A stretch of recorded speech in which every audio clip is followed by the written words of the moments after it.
We are back after a while in our classroom to have a lesson about meta. What's the meta? Why does it exist? Why do players follow it? And why does it often get some players mad? Why do some players almost resent the fact that the meta exists in this game? Let's start by the most simple description of meta, which is in a competitive environment like this game with things like Mythic Plus or the Raid or PvP, players are going to make certain decisions, certain choices about what to play, what to choose in these activities, and eventually you get the choices done by the community and you will figure out who is the most played, who gets chosen the most. That will shape the meta of the game. In this case, for example, the simplest example, because it was horrible, was Exodia, the Season 2 composition of Augmentation, Fire, Shadow, Guardian Druid and Holy Paladin. This was a very clear example of meta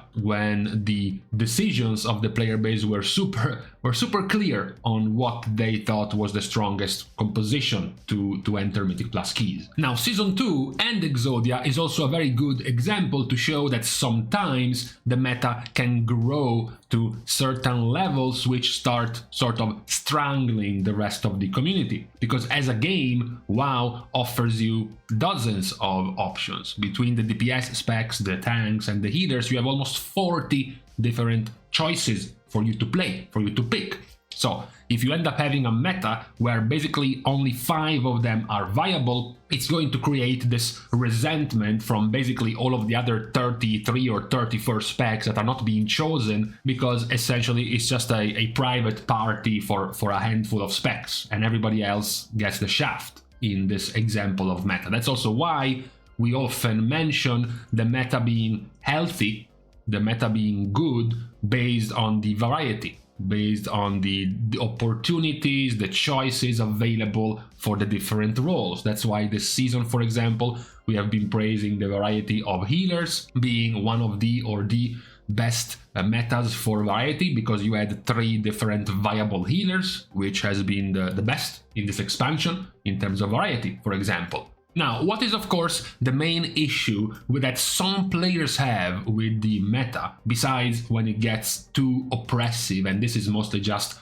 a mistake of the developer. In this case, it's Blizzard's mistake that Exodia was allowed to happen. The player base just did what they do as a community. They found the path of least resistance. They enter a Mythic Plus key and they found the easiest way to breeze through that key, and they formed Exodia. But the fact that that composition was allowed to exist for so long was the developers' fault. Outside of that, one of the bigger grievances the players have that often feel like it's unfair to deal with is the fact that the meta as a whole is a trickle-down effect from the best players that make the decisions, and then they trickle down to the lower level and lower level and lower level players. You have streams, you have YouTube videos, you have ranking and tier lists made by top level players that will tell you what to go for, and players lower down will just follow suit. They will just go along with what the knowledgeable guys are doing.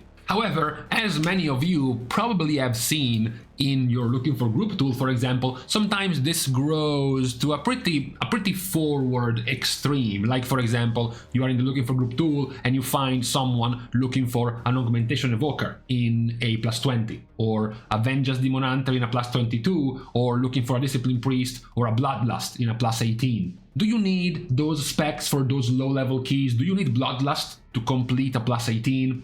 Obviously, you don't. Obviously, those keys are rather simple, they are easy, you shouldn't really need a specific composition or a specific set of buffs or debuffs or tools for your group to be able to clear those level of keys. The choices made by the top players on what to run, what specs to use, are shaped by the problems, by the obstacles they find at their level of key. For example, they were trying to push, top players were trying to push a +29, and they're like, okay, these things start hurting too much.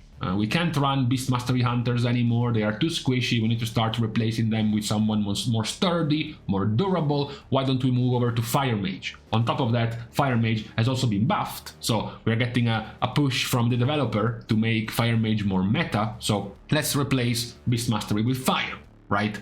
That's a choice that has been made recently by the meta, by the top groups, to use Fire Mage as a standard pick in high keys.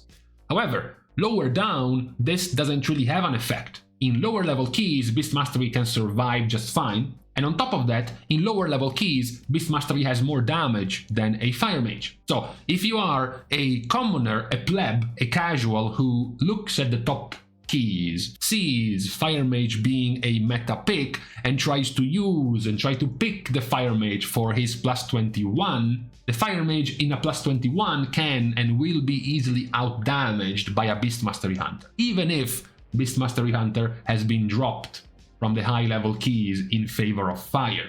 That is one of the grievances you might have as a player from looking at and from following the meta, because the meta abides and listens to and follows the most difficult level of the competition, in this case the highest level of keys, 29, 30-ish range of keys, and the problems you find there, the issues, the obstacle to surpass at that level might not be or will not be the same as your 20 or 22 or 24 level key. Sometimes you will see some things being asked or being demanded in much lower level keys that don't really make sense for you to ask, because it's not the same level of difficulty, it won't have the same issues as those super high level keys, but because, as we said, the meta trickles down from layer to layer, those lower level players will still try to follow what the top players were doing. You already saw this back in Season 2, during the beautiful Exodia season, tons of people asking for augmentation or fire or guardian druid in 17 keys or 19 keys or 20 keys, where it was completely irrelevant. That's why sometimes players might feel this idea of meta is a bit unfair, is a bit restrictive towards certain specs.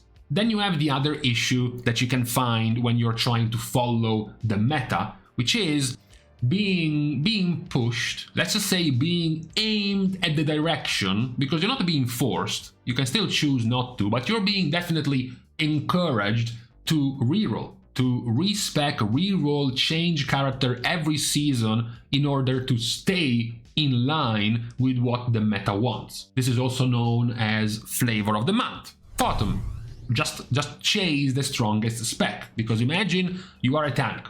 Dragonflight starts, you are following what the pros, what your streamers, YouTube channels, tier lists are saying, and they're saying Prot Warrior is the pick in Mythic Plus. You want to play Mythic Plus, you want to play a tank, so you go for Prot Warrior. Cool, you get some 3 months of meta state where everyone is fine with inviting you, even the high level keys are going to invite you, you can tune on some stream and find your own spec, Protection Warrior, being played in high keys.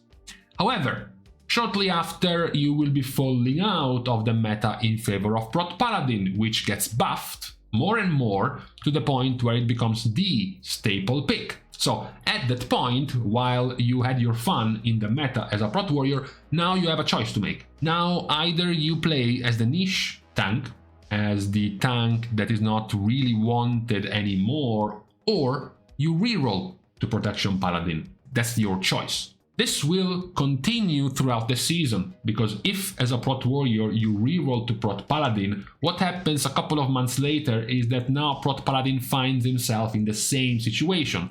Either you stay Prot Paladin and you accept the fact that the meta has changed and nobody wants you anymore, or you reroll to Guardian. You will then reroll to Guardian, and about 4 months later you will find yourself in the same situation again in Season 3. Right, so you will have to go through an entire expansion where you play one spec, and then the second spec, and then the third spec, and then maybe you went back playing Prot, because you already had Prot played in the first place, and then Prot fizzles out over to Vengeance, so now you're rerolling to Vengeance. 5 tank picks in 3 seasons to follow the meta. The the lovely idea of being a one spec player whenever competition is a thing has sort of fizzled out from the player base if you want to stay competitive. The same concept goes for the raid as well, right? In Season 1, Warlocks were not doing particularly well. In Season 2, Demo was one of the strongest one, and so is Demo in Season 3. You could be saying the same thing of Devastation, who started the expansion very well into Season 2 as well before Augmentation was released, and then Augmentation is released and Devastation as well loses out a lot in their power. Post several nerfs of Shadow Priest had the same result. Shadow Priest was amongst the better performers in Vault of the Incarnates, lowers down its power in Aberrus during the Exodia season. As they start getting nerfed more and more, they enter Season 3 as one of the weakest now specs in the raid. So maybe you wanted to play Shadow Priest in Season 1, but now by the time you're in Season 3 you start getting benched over and over. So you are in front of the choice: do I want to keep playing the spec while knowing that I might be getting benched multiple times, or do I simply say, screw it, I'm going to reroll to Demonology Warlock, for example? That is what can happen inside of the meta when you're trying to chase being the competitive option. At this time, at this moment in this game, the idea that you can just pick your class and spec and play the same thing for an entire expansion is no longer a thing, especially ever since Mythic Plus was introduced, especially since we are now going season by season. We have reintroduced things like different tier sets, and then we have balance tuning that change from season, even from mid-season to mid-season, and then you also have reworks. This expansion in particular, we had Demon Hunters reworked, we had Mages reworked, we had Paladins reworked, we had Augmentation added mid-expansion, and then we also had Discipline and Shadow Priest receiving some soft reworks, Rogues all reworked. We almost had half of our playable specs reworked at some point in this expansion, which makes it for an even more volatile state when it comes to the meta, because, for example, after the rework, both Vengeance and Havoc became meta. After being reworked, Fire Mage became part of Exodia, and after being buffed, they became meta again. After their buffs, Guardian became meta, their buffs with Protection Paladin becoming meta. Same goes for the rework of Holy Paladin, also meta. So you have also those things to take in mind when you are making your choices within the meta of the game. As I said, there are going to be some players who will find it rightfully frustrating, unfair, that sometimes the meta will start pushing, will start seeping through even places where there is really no need for a meta. As mentioned, lower level keys not requiring that type of composition, those type of specs, eventually will become filled with those type of players, because most players will say, okay, if those are the top picks in a plus 30, even though I'm doing a plus 20, those are blasting in damage, I want them to come and blast in my key as well. Even though in his key, in his plus 20, literally anything goes. There is really no point in having to bring a Havoc Demon Hunter in your plus 20 when an Outlaw Rogue or a Red Paladin could have done just as fine. The other point, of course, talking about meta, is the skill level. Players at the top making the decisions on what becomes meta by shaping their groups are also supposedly the players with the most skill, the players who can play the best, which often means many of the specs chosen at the top are only the best specs provided you have the skills to pull that off. A good example, as we mentioned before, is Fire Mage. Fire Mage is a terrible spec when played below 25-ish level of keys. Same goes for Balanced Druid and even for Shadow Priest. That's because those are slow ramping specs which take time to actually start pushing their damage. They need to stack their Ignite up on the same target before they start spreading it. If you're playing lower level keys, mobs are gonna die too fast. for you to have that happen, or the tank is just randomly pulling or going in a straight line, pulling pack by pack. There are no giga pulls with 3 packs of mobs put together for those ramping AoE pulls for a fire mage or a balance druid to actually work. So even in that case, you would be inviting a fire mage because it's used in top keys, even though in top keys it's used in a certain way. And if you invite it to your plus 22, the fire mage will be doing significantly worse than, say, a Beast Mastery Hunter, who can just pull, send the pet in, use Beast Cleave, use Stomp, and just blow the fire mage out of the water in those random pugs in lower level keys. That is another thing that will impact the effectiveness of the choices of the specs in the meta, that will not really have the same results when used outside of where they were chosen. In this case, they were chosen for the highest level of keys, for very specific situations in high keys, which are not going to be the same as your 25 or 23 or 20 or 17 level of keys. So unfortunately, this entire video is about pointing out what the meta is and why it exists, while at the same time pointing out also that sometimes, even though following the meta will lead to the best results in the most competitive setting, the highest of keys or the highest of raid progression, for example, it won't have, unfortunately, the same nice results in lower level keys or lower level guilds in raid progression, but it will continue to happen.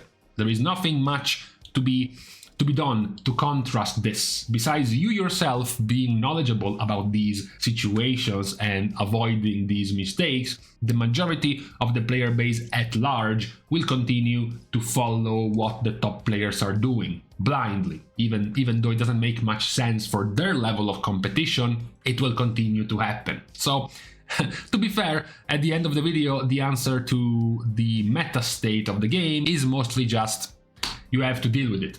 There isn't really much to go for when it comes to the choices that the community makes whenever it's about the meta picks, the meta state of the game. So with this PSA about the state of the meta and the meaning of the meta in this game, we are now leaving each other on this Friday, the beginning of the weekend. Of course, we start the goodbyes by thanking all of the Patreon supporters for the contribution and the help to the growth of the channel, which can, as usual, still be given completely for free. You can like and comment down below, as well as subscribe to the channel itself. Now, with these pointless things out of the way, thank you guys again for watching. See you guys tomorrow, and in the meantime, and once more, the video is too long. The video was supposed to be at least 3 minutes shorter, but I can't shut up.